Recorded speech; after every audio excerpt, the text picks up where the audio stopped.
Jayashankar sir 15వ వర్ధంతి కార్యక్రమానికి విచ్చేసిన పిల్లలందరికీ పేరు పేరున ధన్యవాదాలు. ఆచార్య జయశంకర్ సార్ గారు తెలంగాణ కోసం ప్రత్యేక రాష్ట్రం వస్తే జరిగే లాభం, ఉమ్మడి రాష్ట్రంలో ఉంటే నష్టపోతున్న తీరును ఆయన జీవితాంతం ప్రజలకు విభజించాలనే ఆలోచనతో తెలంగాణ రాష్ట్ర సాధనే తన ఏకైక లక్ష్యంగా వివాహం చేసుకోకుండా అజన్మ బ్రహ్మచారిగా మిగిలిపోయాడు. ఆయన బస్సులో ప్రయాణం చేసినప్పుడు కూడా బస్సు టికెట్ వెనుక రాసేవాడంట. తెలంగాణ రాష్ట్ర సాధన ఎంత ముఖ్యమో అనేది ప్రాముఖ్యత రాసి ఆ టికెట్ ప్రజలకు ఇచ్చేవాడంట బస్సు చేయడం. ఇది 1969లో ఖమ్మంలో విద్యార్థులతో మొదలైన తెలంగాణ ప్రత్యేక రాష్ట్ర పోరాటం. ఆ రోజుల్లోనే ప్రొఫెసర్ జయశంకర్ సార్ కూడా మరి తెలంగాణ రాష్ట్ర సాధన కోసం ఆ రోజు నుంచి ఆయన మమేకమై తన రచనల ద్వారా, ఆయన స్పీచ్ల ద్వారా ప్రజలను చైతన్యం చేసింది. 1969 భీకరంగా జరిగిన ఉద్యమంలోనే తెలంగాణ కళ సాకారం కావాల్సింది, కానీ రాజకీయ కారణాల వల్ల ఉద్యమం వెనకెళ్ళిపోయింది.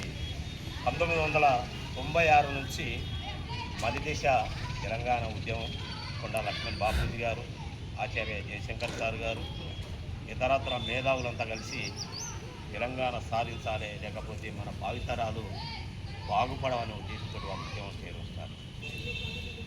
కొండా లక్ష్మణ్ బాపూజీ గారు 2012లో అసలు గడ్డగట్టిన సరిలో కూడా దీక్ష చేశాం. 96 ఏళ్ళ వయసు ఢిల్లీలో. అంటే మహానుభావులు జాతి కోసం నిస్వార్థంగా పనిచేశారు. కానీ బాధాకరమైన విషయం ఏంటంటే తెలంగాణ రాష్ట్రం కళ సాకారం అయ్యే తుది గడియల్లోనే కొండా లక్ష్మణ్ బాపూజీ గారు కానీ, ఆచార్య జయశంకర్ సార్ కానీ భౌతికంగా మనకు దూరమైనరు. కానీ వాళ్ళు ఆశించిన తెలంగాణ రాష్ట్రం ఏర్పడింది. రాష్ట్రం ఏర్పడిన తర్వాత ఉమ్మడి రాష్ట్రం కంటే కూడా స్వరాష్ట్రంలో కొద్ది గొప్ప అభివృద్ధి వైపు పడుగులేస్తూ ఉన్నాం. మార్పు కనిపిస్తూ ఉంది. ఈ మార్పు ఇంకా పెద్ద ఎత్తున రావాలి. సామాజిక తెలంగాణ ఏర్పాటు కావాలి. కొండా లక్ష్మణ్ బాపూజీ గారు కావచ్చు, ఆచార్య జయశంకర్ సార్ కావచ్చు, వీళ్ళు ఆశించింది దురల తెలంగాణ కాదు, సామాజిక తెలంగాణ కావాలి. ఉమ్మడి రాష్ట్రంలో ఏదైతే మనం హక్కులు కోల్పోయినామో స్వరాష్ట్రంలో మన స్వయం పాలనలో ప్రజలందరికీ కుల మతాలకు అతీతంగా సమాన హక్కులు చెందాలి, సమానత్వం రావాలి, సమాన అవకాశాలు పొందాలి. అప్పుడే ఇది సామాజిక తెలంగాణ అవుతుందని పెద్దలు చెప్పారు. జయశంకర్ సార్ గారు జీవితాంతం ఆయన తెలంగాణ సాధన కోసం పనిచేశారు కాబట్టి ఆయనను మనం తెలంగాణ సిద్ధాంతకర్తగా, జాతిపితగా యావత్ రాష్ట్ర ప్రజలందరం ఆయన సేవలను కొనియాడుతూ ఉన్నాం.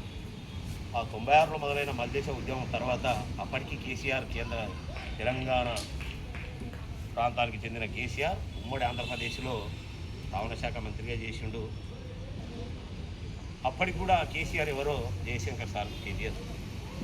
తెలంగాణ ఉద్యమం ఎవరిని ముందు పెట్టి నడపాలన్నప్పుడు ఆయన దృష్టికి కేసీఆర్ పేరు చాలామంది తీసుకొచ్చారు.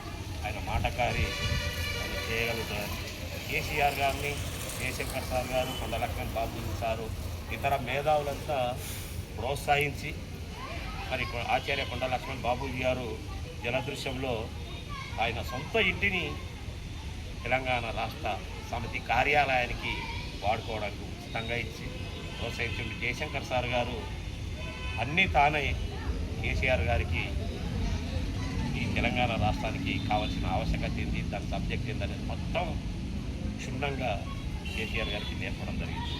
ఆ నేర్పిన తర్వాతనే కేసీఆర్ గారు ప్రజల్లోకి వచ్చి ఆయన కూడా మరి 14 సంవత్సరాలు ఉద్యమంలో పోరాడి తెలంగాణ సాధించుకోవడం జరిగింది. ఈ తెలంగాణ వచ్చినందుకు సంతోషపడతా ఉన్నాం. ఈ వెనకబడ్డ బిడ్డలైన బీసీలు, ఎస్సీలు, ఎస్టీలు, ఇతర మైనార్టీ కులాల ప్రజలతో పాటు అగ్రకుల పేదలకు కూడా సమాన వాటా దక్కాల్సిందే, సమాన అవకాశం రావాలి. అది విద్య, ఉద్యోగం, వైద్యం, ఉపాధి, ఆర్థిక, పారిశ్రామిక, రాజకీయ, పారిశ్రామిక రంగాలలో కూడా, సాంస్కృతిక రంగాలలో కూడా సమప్రాధాన్యత కల్పించబడిన రోజే ఇది నిజంగా సామాజిక తెలంగాణ అవుతుంది.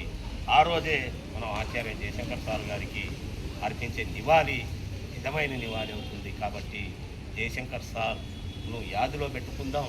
ఈరోజు యావత్ తెలంగాణ యాదిలో జయశంకర్ సార్ ఉన్నాడు. జయశంకర్ సార్ ఆశయ సాధనకై మనం పనిచేస్తూ ఉన్నాం.